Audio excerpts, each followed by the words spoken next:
Merhaba, hoş geldiniz. Sizi tanıyabilir miyiz? Hoş bulduk. İsminizi öğrenebilir miyim? Nezihe Kaya, Nereden geliyorsunuz? Sultanbeylik'ten. Ne rahatsızlığınız vardı? Mide, öksürüğüm vardı. Şikayetleriniz neler? Mideye bağlı şikayetleriniz nelerdi? Gaz yapıyordu, yanma yapıyordu. Bitkileri ne kadar kullandınız? Aşağı yukarı 2 posta aldım. Aşağı yukarı bir ay o bir bitkiden romatizmadan kullanmıştım. O birlerde 2-3 ay oluyor aşağı yukarı. Bitkilerden sonra ne gibi faydalar gördünüz? Çok fayda gördüm. Hepsinden de çok fayda gördüm. Psikolojik hastalığım vardı. Ondan da yani psikolojim de düzeldi. Çok rahat oldu.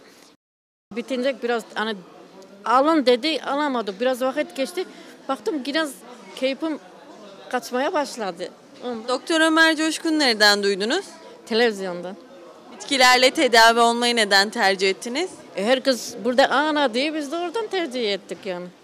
Doktor Ömer Coşkun'a son olarak neler söylemek istersiniz? Çok Allah yolunu açık etsin. Allah herkesin duasını almak daha çok nasip etsin.